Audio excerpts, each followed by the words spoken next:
Et bonjour à tous vous qui regardez cette vidéo, que ce soit sur YouTube ou sur la plateforme de financement Game on Tabletop. Mais avant de rentrer dans le vif du sujet, bon, j'imagine que vous vous posez ce genre de questions, vous là derrière votre écran. Mais qui c'est donc ce mec en blouse blanche qui est en train de me parler là? Encore un message de prévention pour le Covid? Je pensais que c'était fini moi cette histoire.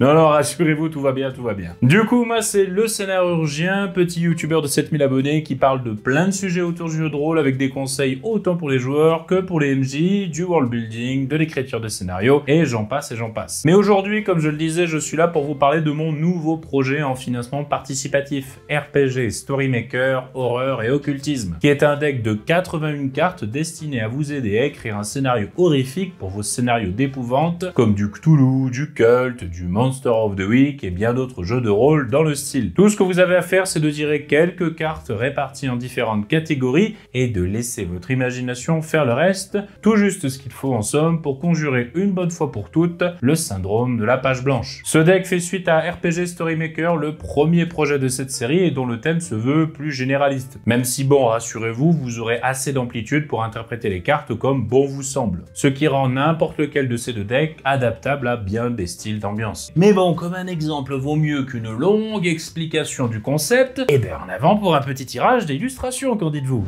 On a donc au total 6 catégories de cartes qui vont constituer le squelette de notre scénario. On commence du coup par tirer un sujet qui va désigner le point central du scénario et qui sera la source principale des enjeux. Et donc on a la carte Asile. Comme vous pouvez le voir, les cartes sont constituées d'une illustration assez sobre ainsi que tout plein de mots-clés liés au concept tiré, afin de vous permettre d'élargir vos perspectives créatives et d'interpréter la carte tirée comme vous le souhaitez. On pioche ensuite une carte Accroche qui sera le point d'entrée dans le scénario, qui va attirer l'attention des PJ, en gros ce qui va les mettre sur la piste de l'intrigue. Dans notre cas, on a une trace ou une empreinte, bref, la marque d'un passage, à vous de voir comment vous souhaitez arranger ça. Puis on pioche une action qui va donner une idée globale de ce que vont devoir faire les PJ au cours de ce scénario. Ça reste vague, encore une fois, à vous d'interpréter plus ou moins comme vous le souhaitez. Et on pioche la carte Exorcisée.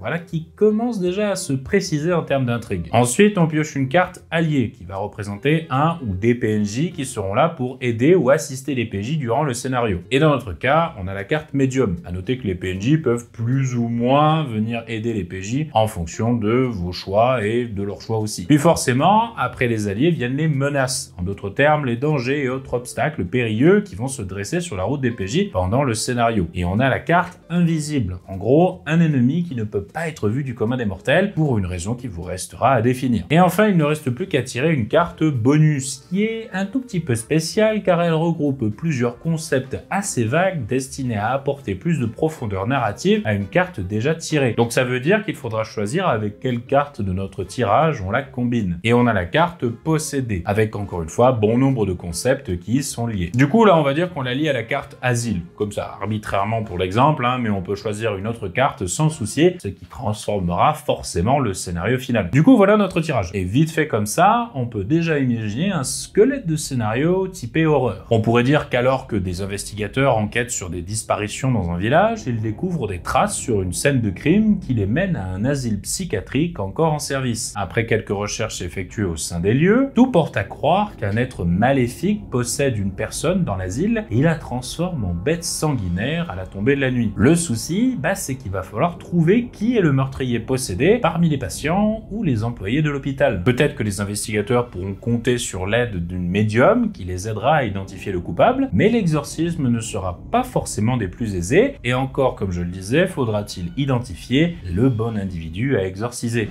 Il ne vous reste plus alors qu'à agrémenter ce début de scénario avec divers éléments issus de votre imagination, connecter les cartes entre elles, et paf, voilà que vous avez de quoi amuser vos amis pour une soirée, et pourquoi pas plusieurs. Comme vous avez pu le voir, RPG Storymaker n'est pas là pour se substituer à votre imagination et faire l'entièreté du travail à votre place. Bien sûr que non, que les puristes créatifs se rassurent, il est juste là pour vous aider à trouver l'étincelle d'inspiration quand vous êtes complètement à court d'imagination. Et après, il ne reste plus qu'à laisser votre créativité prendre le relais. Parce que je peux vous assurer que oui, vous avez largement les capacités pour inventer des scénarios de jeux de rôle incroyables et amusants. Parce que tout ce qui vous manque la plupart du temps, bah c'est juste une petite poussée pour vous lancer, ce que ce deck propose justement. Vous retrouverez donc ce projet sur la plateforme de financement participatif Game on Tabletop jusqu'au 17 décembre avec tout un tas de goodies vachement sympas qui vont avec. Je vous laisse aller voir ça sur le site. À noter au passage que tout est fait en France, que ce soit les cartes, les livres ou encore les goodies, et qui plus est le papier utilisé pour les cartes est issu d'une gestion éco-responsable des forêts sous le label PEFC. Voilà, bon, je pense que c'est important de le préciser,